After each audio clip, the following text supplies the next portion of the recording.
Star education point के online class में स्वागत है बच्चों। आप लोग पहले रे ऑप्टिक्स पढ़ रहे थे, ऑप्टिक्स का पहला पार्ट, और आइए अब ऑप्टिक्स का दूसरा पार्ट वेव ऑप्टिक्स आरंभ करते हैं, अर्थात प्रकाश का तरंग सिद्धांत आरंभ करते हैं।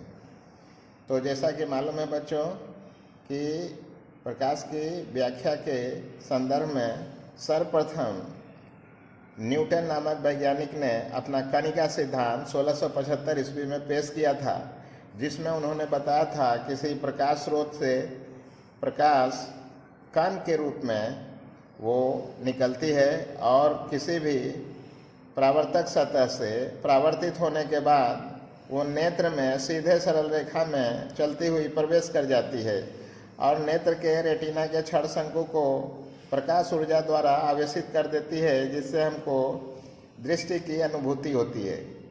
या सीधे स्रोत से प्रकाश नेत्र तक पहुंचती है तो हम लोग स्रोत को भी देख लेते हैं। तो इस संदर्भ में उन्होंने बताया कि स्रोत से कणिका के रूप में प्रकाश ऊर्जा चारों तरफ उत्सर्जित होती है और ये हमेशा सीधी सरल रेखा में चलती हुई हमारे नेत्र तक पहुंचती है। तो प्रकाश के कणिका सिद्धांत को पेश करते हुए न्यूटन ने प्रकाश के परावर्तन घटना की सफल व्याख्या की। आपको मालूम है बच्चों, प्रकाश के परावर्तन के दो नियम हैं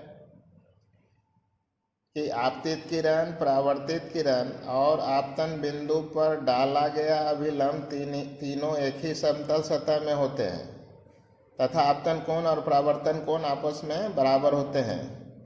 तो ये नियम जो है कणिका सिद्धांत के द्वारा सफलतापूर्वक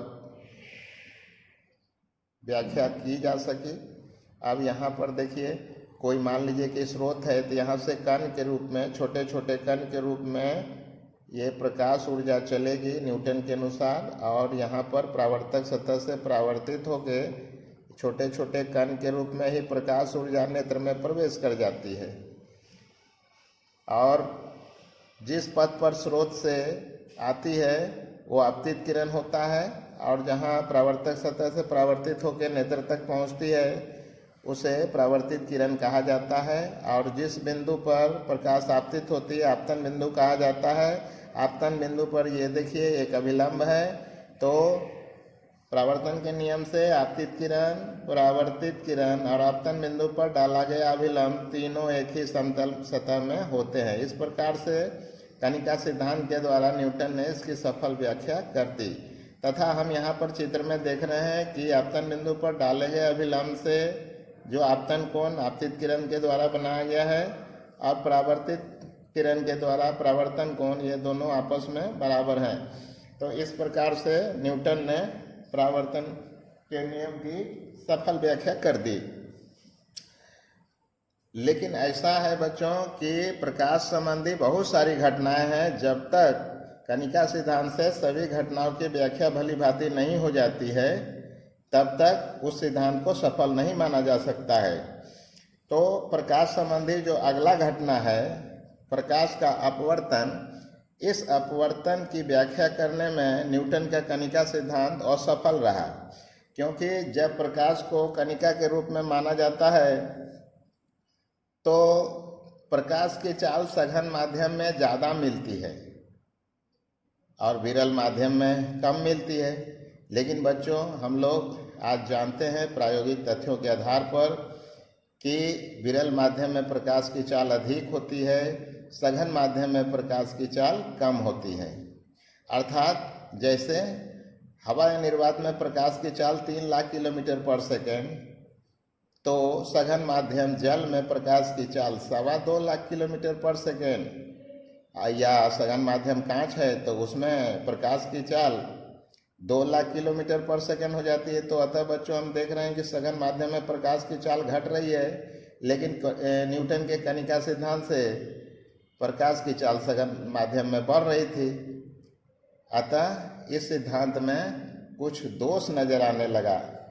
तो न्यूटन के कणिका सिद्धांत के ठीक 3 साल के बाद अर्थात 1678 ईस्वी में क्रिश्चियन हाइगन नामक डच वैज्ञानिक द्वारा ये कहा गया कि प्रकाश जो है वो कणिका के रूप में नहीं बल्कि प्रकाश जो है वो तरंग के रूप में वो किसी माध्यम में गमन करती है। और बच्चों, तरंग को 2 तरह से जो है विभाजित किया गया है, एक अनुदैर्ध्य तरंग और दूसरा अनुप्रस्थ तरंग। अनुदैर्ध्य तरंग किसे कहते हैं बच्चों? कि जो तरंग माध्यम के कण के दोलन के दिशा में चलती है उसे अनुदैर्ध्य तरंग कहा जाता है, और जो तरंग माध्यम के कण के दोलन के लंबवत दिशा में चलती है उसे अनुप्रस्थ तरंग कहा जाता है। तो हाइगन ने अपने तरंग सिद्धांत में प्रकाश को अनुदैर्ध्य तरंग मान लिया, लेकिन बच्चों आज हम जानते हैं कि प्रकाश एक अनुप्रस्थ तरंग है। लेकिन हाइगन ने अपने सिद्धांत में प्रकाश को अनुदैर्ध्य तरंग मान लिया था। परंतु हम लोग जानते हैं बच्चों कि ध्वनि भी एक अनुदैर्ध्य तरंग है जिसे चलने के लिए माध्यम की आवश्यकता होती है। तो इसका मतलब है कि प्रकाश को भी चलने के लिए माध्यम की आवश्यकता होगी। पृथ्वी पर तो वायु है, माध्यम है, यहाँ पर तो प्रकाश हाइगन के अनुसार चल सकती है जब अनुदैर्ध्य तरंग है तो। लेकिन सूर्य से पृथ्वी की ओर आने वाली प्रकाश निर्वात में फिर कैसे चल सकती है? तब हाइगन ने ये कहा कि निर्वात कोई माध्यम नहीं है बल्कि वो काफ़ी विरल माध्यम होता है, और उस निर्वात को उन्होंने काफ़ी विरल ईथर माध्यम का नाम दिया बच्चों। तो ऑब्जेक्टिव में पूछा जाता है बिहार बोर्ड में कि हाइगन के अनुसार प्रकाश किस प्रकार का तरंग है, तो अनुदैर्ध्य तरंग लिखना पड़ेगा। और किस वैज्ञानिक ने निर्वात को ईथर माध्यम माना, तो क्रिश्चियन हाइगन ने माना था। तो ऐसा भी ऑब्जेक्टिव पूछता है। तो हम लोगों ने इस सिद्धांत में जाना कि हाइगन के अनुसार प्रकाश क्या है, एक अनुदैर्ध्य तरंग है। इसके अलावा हाइगन ने यह भी बताया कि किसी स्रोत से प्रकाश एक समान माध्यम में चारों ओर समान समय में समान दूरी तय करती है, अर्थात स्रोत से उत्सर्जित होने वाले प्रकाश तरंगों की चाल चारों तरफ एक समान होती है, और स्रोत के चारों तरफ माध्यम के कण मौजूद होते हैं, और वो प्रकाश ऊर्जा के द्वारा स्रोत के चारों ओर स्फेरिकल रूप में दोलन करते हैं, कंपन करते हैं।